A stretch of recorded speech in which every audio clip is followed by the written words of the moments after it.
Forex Fortune Hunters, Tom Wilmot, and in this video we're going to show you how to install indicators that you found on the internet or templates that have been created elsewhere into Metatrader, into the directory in Metatrader.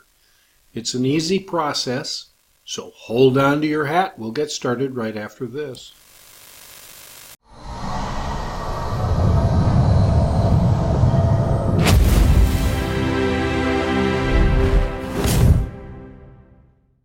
Okay, Fortune Hunters, we're going to divide this up into three basic sections. First of all, I'm going to show you where you might be able to find other indicators or forums that you'd enjoy. So we're going to click here on Forex Calendar, and this will take us to the Forex Factory Calendar, which is one of the most important things anybody who's trading the Forex can be involved with. Because as you can see here, and perhaps you're knowledgeable about it, but you can see here are the weekly news events with a variety of different icons to show you the potential impact. Here were the odd retail sales, the cash rate, and this is the thing that drove everybody crazy this week because the Australian National Bank kept rates even. And so as a result, we see the various news-related events of the course of the week. But actually, there are a couple of other places here that are important. One is the news area, and you can see a list of all the issues, and they don't cover them instantly, but there usually are pretty good backgrounds to the stories of the day that impact those high-impact news announcements.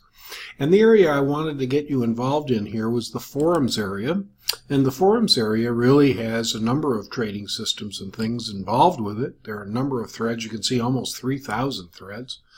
I've been involved in this for almost 10 years now, and you can see that as you move through any of these strategies that are published for free, there will be places within the context of these that will allow you to download the indicators. Now let's just put up here Trend Magic, because people have always wondered about that. I've offered an optimized version for you, but you could go back here and get the basic one. And if you search through that, obviously, you're going to see that there's a Trend Magic system of all sorts here. So that's one way you can download the indicator and find out what's going on and get some ideas. So that's one area. I don't want to send you away from me and my website, but just in the interest of fairness, there you go. So once you've downloaded those, my next suggestion to you would be that you right-click on your monitor and you come to New, and the folder. If obviously you're in a Mac environment or something, you can't do this, but I would say, create a folder called Indicators. And that's a place where I would copy all of the indicators I currently have into a separate folder, put them in a flash drive, put them away for safekeeping. If you get a disk crash, you do not have to recreate your templates and your indicator list. I mean, it's could be impossible, especially if you paid a price for some of them and the folks went out of business. So that's an idea that I would have for you as well. Okay, now we're going to come back and we're going to show you our template that we have installed here, but we don't want to be distracted by that. Let's say that we had the Trend Magic indicator on our desktop.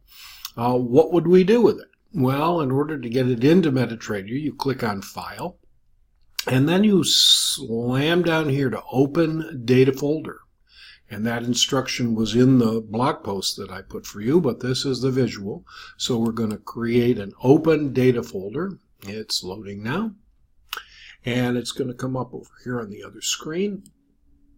I'm going to bring it into view for you, and this is what you see. Now, Metatrader added this recently, this MQL folder thing, so that you'd be able to get to this directory, which is actually a Windows directory, right away.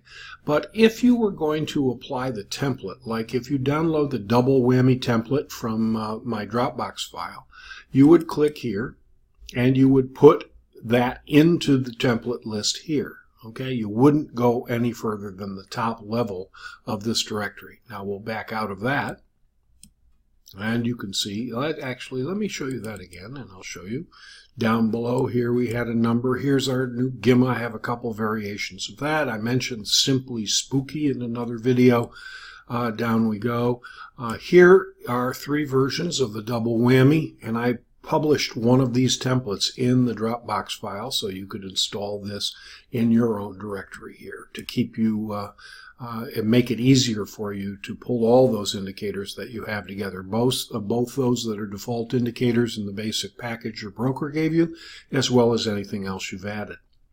Okay, so now we are going to back out of this file, and then you'd move here to MQL4 and open that up.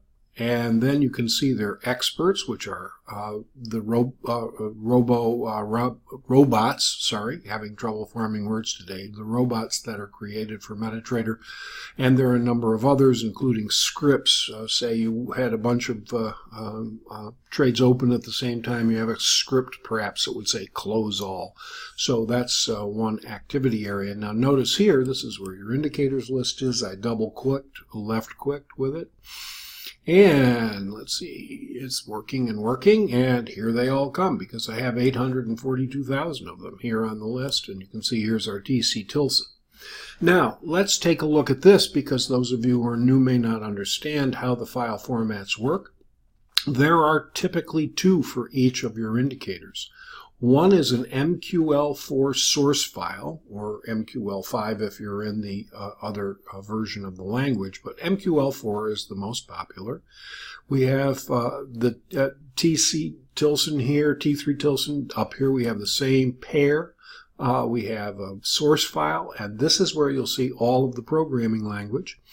T3 Tilson executable file, EX4, and that's the one that will be installed and turned into an executable by the platform. You may install either one of these or both into the directory, and it won't matter. So what you would do if it weren't here is you'd come here and you would paste that, copy that obviously into your clipboard from the desktop file that you created, and then you would come here and you would right-click. Let's see what we got going on, and you'd come down here. We don't have anything on the clipboard now, but you'd click paste, and it would be pasted automatically to the thing. Now, as long as we're here, just quickly, let's take a look at some of the code that might exist for a particular file, just so that you'll know what it looks like. Not that you can edit it, but a programmer could edit it for you if you had the source language. I'll bring that over from my other monitor, and here's what one looks like. I'll get rid of this actually over here, and we can open it up a little bigger so you'll see what's happening. We can get rid of this section down here, and here are all the particular things. Now this was created by a guy named Dan Lewis for a friend of mine, Matt Perlman, this T3 Tilson cross status. And in fact, you can see down through here, we have all of the variables, the input variables that you'd like to choose and so forth down here to the programming logic that actually takes place. Because this is printing things on the screen, this particular indicator, you would have a set of string variables and print actions that you'd like to take. So that's one example. You can see I have a number also up here on the screen, my 3 events indicator I had programmed, the session times indicator, which is in the Dropbox file and so forth. And you can install those, and if you can see the MQL4 file, it can be edited. Now, if you do not see that, there are still things you can do with the indicator list. Let's come back over here to the chandelier, and let's open that one up. If you were doing this, you would want to see some of the programming logic, but let's say that you don't have the EX file. Let's say it's just the this one here. We would like to take a look at it. And what you do is you come back over here to, not into our thing. Let's see, get out of this file here. Come here to, let's see, we want to look at View, Navigator. And we come here and let's take a look again at that chandelier updated. And what we'll do is we may not be able to modify it and change the code, but what we could do is just double click on it, and that will bring up all the variables that we get to change along the way. For example, here is a signal text alert. We have it turned to false at this point in time, but if you wanted the chandelier to send you alerts either to your text or your screen, you could do it there. Okay, that's a quick wrap on this. Let's come back and just show you one last time how you'd go about this. We come to File, and in the File menu, Open Data Folder. If you have a template, you can add it to this directory here, and if you have an indicator, you can add it after clicking on MQL4 and put it into the indicators list. Okay, folks, good luck with that. Please comment if you have any questions or if you'd like a follow-up, and I'll be happy to try to respond as soon as possible. Meanwhile, let's get some pips.